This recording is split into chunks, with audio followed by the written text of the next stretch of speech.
few slides. I've used this in different contexts. But I started with that ecological footprint. I presume that most of you know the concept, but if not, then I think it's worth really understanding it well. This was a concept which came about because we were all trying to grapple with the fact that we are all talking about pressure on the globe, on the planet.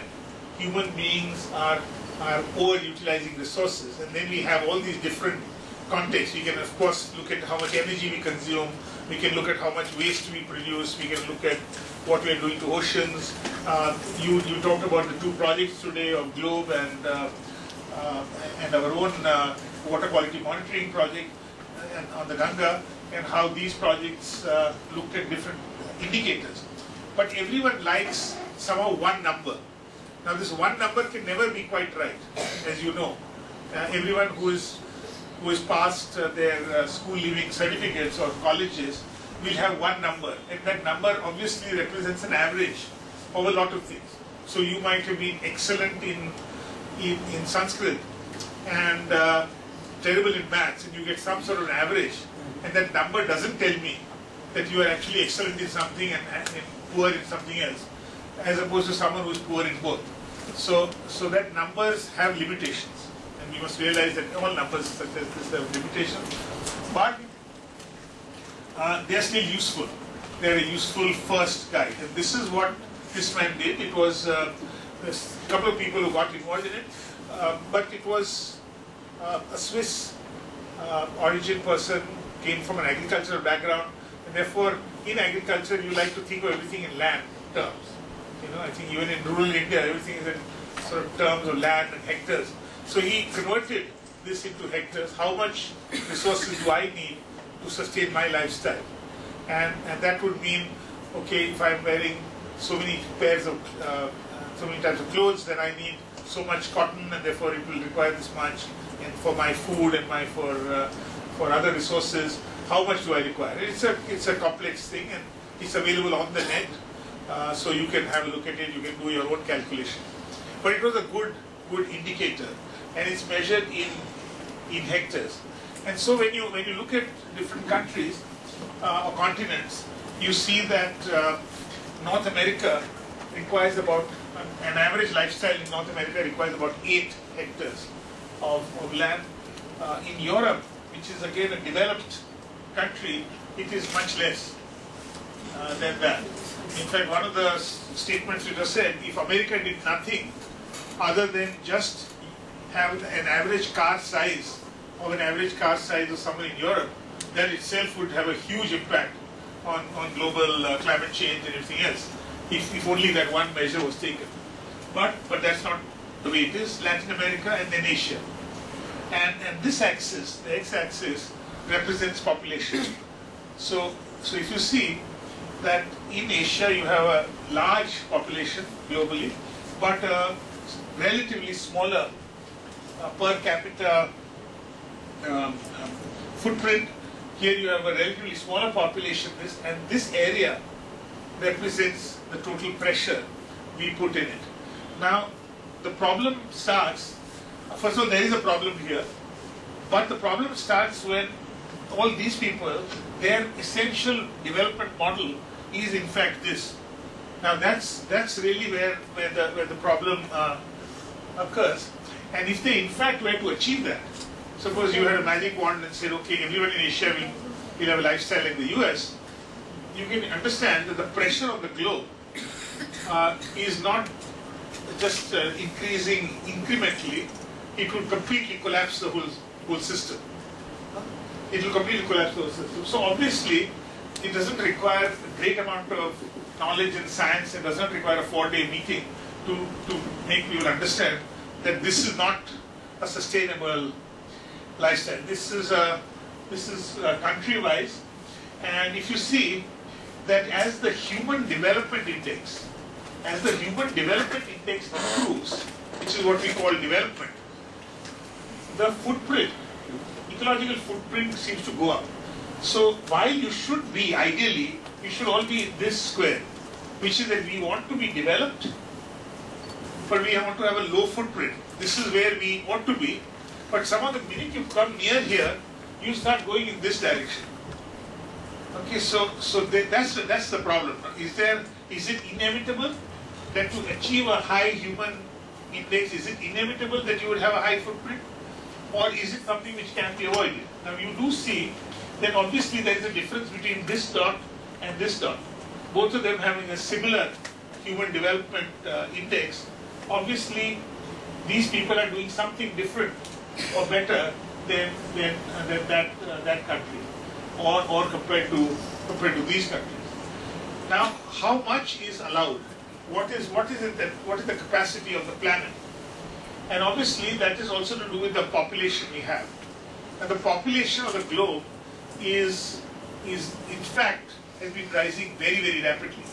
It has been rising rapidly because one part of development, which is medicine, comes in very much faster than people's confidence in having smaller families. Now, if education had come in at the same rate as medicine came in, you probably wouldn't have had this effect. But it did. And as a result, population average ages go up. The Indian average age at the time of independence was something like 35 or 37 or something like that. Today it is 67 or close to 70. So obviously there is a big difference which happens.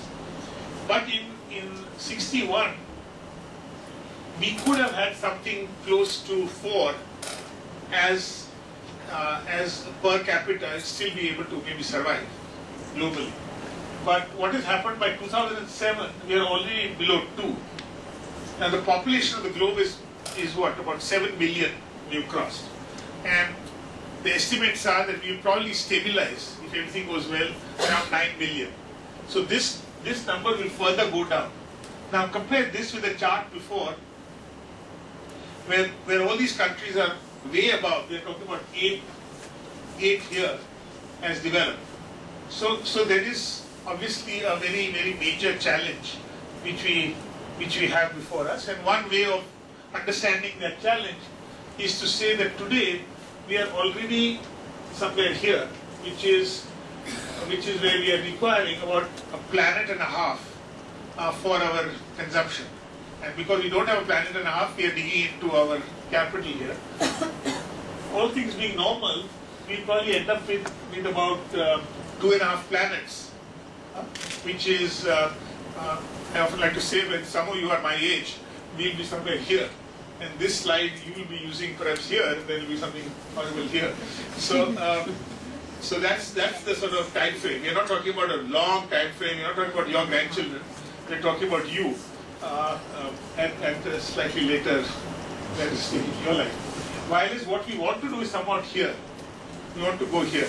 Now this whole path change is a paradigm change. It is a change of way we do things. And that's really the challenge. Now, these things are of course new in words, but Gandhiji in a conversation with Ghanshyam Birla when he came to meet him in 28, said that God forbid that India should ever take to industrialism after the manner of the West. And he was talking about England at that time. If an entire nation at that time we were 300 million compared to 1.2 billion today, took to similar economic exploitation, it would strip the world bare like locusts. In fact, this comment is exactly the same as that slide I showed you. It's just that the words are different, the slide is different, but it's no different. This comment made nearly 90 years ago, 95 years ago, is about exactly the same comment, okay, which he said. In another thing I was reading last night from Hinswaraj, where he says that just talking about education without talking about values and direction is no good. In fact, he almost goes on to say that I would rather not have education without values, because he says that's like giving people a weapon without teaching them how to use it. And he says let's not give that type of education. And he was talking about how rural India and the type of education you get from your surroundings is probably almost better than a bad education. Okay? Now, what we want is actually a good education, and we are not talking about no education. So when it came to 1992, again a very important landmark, which all of you perhaps know, was that first summit called the UN Conference on Education, Environment and Development. 92 itself was 20 years after the conference at Stockholm, and the Stockholm was really the first United Nations Conference on Environment, of the Human Environment. Stockholm, as many of you again know, we've written about it. Pame, who was the head of government there, president I believe, so he had invited people from all over the world to come. Only one head of government accepted that invitation, and that was Indira Gandhi, who actually went there, and that's when she made that connection between poverty and development. She said poverty is the greatest polluter. You cannot solve problems of poverty without looking at the environment, and vice versa. You cannot solve environmental problems without doing development. And then it took 20 years to come to the Rio conference. Now at the Rio conference, we were asked to write this report, which was going to be an NGO report to Rio. The government of India had decided not to do a report. So we were busy, colleagues of mine, Meena and I and a few others, we were writing Sanskriti. You had to deal with it, right? Huh? Just joined. Just joined. Sanskriti had just joined. So all of us there, we were all busy writing this this report. I don't know how many here were there. Mamta was there, but I don't know anyone else was there in 92. But we were all working on this, and this is one of the sentences which was written, that the real challenge of development is not how to get there, but how not to. In other words, there is a current existing development paradigm. That is that I will need 8 hectares for my lifestyle. That is the paradigm. Now, how do I not go in that direction? How do I do something differently? And that is really a challenge. That's the challenge which Gandhiji spoke about. That's the challenge which we are talking about. I was just writing something last night, and I wrote about that, and how this car dealer was telling me in Ahmedabad that because of land prices shooting up, the minute people have money, obviously, I mean, there's nothing wrong in it, they want to be the best. They want to use that money in the best. And they come and say, can I have the Panko car? You know? Panko means fan. What they mean is the Mercedes. But because the symbol is like a fan, they say, can I have a Panko or can I have a Bangadi? Bangadi is the bangles, but which is the Audi for Bangadi.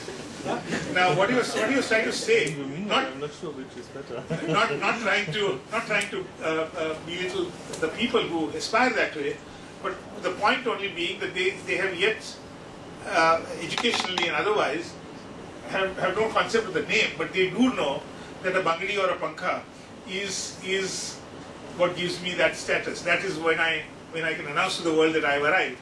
In fact, unfortunately, the advertisement says the same. That if you have arrived, Das Auto or whatever it is, which gets you, which is the arrival, The ultimate. Now that's how it is. But I have also quoted another example in that paper, which was to say that one of the richest persons in Gujarat, who's really come up in this generation, and as well, he was thinking that he has to build this new corporate office on what is called SG Road. So obviously, what should that office be? And what is his Bangadi, if you like? So he says, I will make an exact replica of the White House. Okay? So now that's what he wants to do. But both of them are not doing anything different. They're both doing exactly the same, which is what that model showed. That this is what development is, and this is what it is. Now, obviously, if America were to build the White House again, they will probably not build it that way. They might build it completely differently, but that's a different point. But how do we go? So look at this little diagram, which talks about developed at the top and underdeveloped in the classical sense of the word developed at the bottom. Now, and then we have this axis where you have unsustainable and sustainable. And what is happening is that, as we just discussed, that countries which are sustainable but undeveloped are moving in a direction which is developed but unsustainable. So that's the movement of that people. While as these countries, if you go and discuss in Germany, they are trying to move somewhere else. While we might be imitating them as they were in the 60s or 70s when they built their infrastructure, while as those countries are moving somewhere else. And I usually, even in schools, and I can tell you even in primary schools, when I stop at this moment, when I showed this slide or I showed a little diagram, I stop at this moment and say, okay, now what should we do? Even 7-year-old children will raise their hand and straight and say we should do that. Okay, I think it is not difficult to understand that we shouldn't first make all the same mistakes and then correct them, but we should directly go somewhere else. And that is what is known as leapfrogging or leapfrog. You leapfrog from first making the mistake in this, and that is the India advantage. The advantage of doing something after the first whole group of countries, when they developed, quite honestly, the concepts of environment were not known. You cannot blame anyone for that. When the Industrial Revolution happened in England, the fact that the type of coal which I was generating and the type of fumes I was generating is going to be bad for the globe was almost too much to think about. It was almost too much to think about that the mankind will be able to affect the planet itself. And even now, I was told yesterday in the US, why some of the very right-wing Christian groups are opposing this is saying, how can you have a concept? How can we accept a concept that human beings will destroy something like the planet? I mean, that conceptually means that you think you are so powerful. But unfortunately, that's the truth. Yeah, it's not the planet which will be destroyed, we will be destroyed. Actually, the planet will survive even if the cockroach is the primary species of this planet. The planet is going to survive, so we should not be worried about the planet, we should really be worried about human life on the planet. Now at that time, there was the UNEP, as you know, celebrates World Environment Day on the 5th of June. 5th of June incidentally is the day when the Stockholm Conference happened. And what they did was, they did CO2, kick the habit. This was the message which came through to India and said now, CE was called to the ministry and saying now let's spread this message, CO2 kick the habit. And what we said was, how can I do CO2 kick the habit? Because these people will ask me, which habits should I kick? I have not got my first electricity connection. Do you want me to first form the habit and then kick it? Or how do I kick a habit when I don't have it? Of course, urban India does have it, but what about the rest of it? So we described to our ministry that this kick the habit is really the wrong thing. And we did a little brainstorm in Bangalore. I think Ravi came up with this one. It said CO2 pick right. As you can see, we kept the graphics very much the same. We just changed K to P here and we made it pick right. And what that meant was that for a country like India, the challenge is to make the right decisions. The retrofitting is there, of course, but it's much less. The challenge in the US or in Japan or in the world would be, how do you change from already having a developed state to a more sustainable developed state? It's not that we are going in the same direction, but we are coming from different points. And because we are coming from different points, the type of education which is required, or the type of input is required, to travel this path and this path, there are different roadmaps. The goal is probably the same, but the roadmap itself becomes different. So when you talk about sustainable development, we say what are the drivers? How will India reach this? And of course, new policies can be there. Government of India can say that from 2013 February 1, we will all be sustainable. And of course, that won't happen that way, because policies have a certain context in which they can work. You can have legal mechanisms which improve it. Technology, of course, is a very major part of it. Today, you have cars which use much less gasoline, petrol than they used to. You have the new TV which is out yesterday or something they were announced, uses half the amount of electricity, something else. So technology, of course, is a major driver. And so are systems. Systems are one where the technology is the same, but you use something else. Like Sanskriti using a bicycle. In Paris, you find people now using bicycles, and there the system is different. Basically, you can rent a bicycle and go there. Our friend Martin, who is our partner in Sweden, now Martin, his whole community has a farmhouse and has an SUV. So is that bad or not? But no, he says that SUV belongs to 30 families, and they have to book it.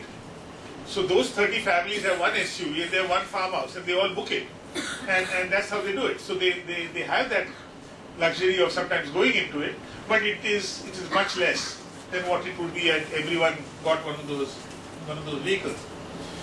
We have financial mechanisms, incentives, other things, soft loan mechanisms for industries to change. We have enforcement, better mechanism. But where do we come in? We come in here, education and communication, ESD. So what we do not try and say is that ESD is an end-all thing and ESD will solve it and we are competing with this. We are not competing with this. We are one of the mechanisms to make this transformation to sustainable development, and that is really what this ESD is all about. But ESD comes in a very important part, that it also influences decision makers who take decisions on technology, who take decisions on policy. So when you talk about education, which goes not only to school children, but goes to decision makers, you are talking about a very immediate impact. And when people ask us, they will ask you that, okay, you are doing all this, but by the time you get around and do your stuff, we'll all be perhaps halfway to the grave. And what you have to say is that ESD, which we mean, is that the base is school, but we are reaching out. And again, as you perhaps are well aware, school children have a huge impact on their parents. If all school children will not allow their parents not to segregate waste, for instance, then it will be very difficult for the parents, and it will be more effective than any number of advertisements you might give. If the child says that I will not eat at home if you don't segregate the waste, or first of all, reduce the waste in the first place. So what we say is that this is when we started, we were looking at some inspiration for ourselves. How do we develop material, educational material? Is ESD the same thing all over the place? And what we felt was that we have examples right before our eyes. Here is something which is extremely well designed, and it's detailedly designed. Each one of these saris are intricately made. Hours and hours of work has gone into it, whether it's a woven or whatever it is. Yet, when it is given to someone, it comes alive in the hands of that person. And the person can use it in different ways. And that is what we call a tool, as opposed to a prescription. That the ESD means thou shalt from tomorrow do this. That's not what ESD is. ESD gives the decision making to the individual, but the individual can use the tools, and those tools then can be used in creative ways. And if I were to put all of them, I would need about 10 slides or 15 slides to do that. We just selected a few of the many ways in which the sari is worn. But so we took that inspiration at sea right in the beginning to say that our educational materials at sea would be like the sari, would be inspired by the sari, and would be something which becomes a tool in the hands of people, so that our module which says how to work on a lake, when I have Dal Lake in front of me, or I have a small little village pond, they will still work because I will modify it accordingly. And when we are looking at educational material which goes to maybe 200,000 schools under Paryavaran Mitra, and finally all schools in India, it does need to be there. And therefore the teacher who uses that tool has to be trained.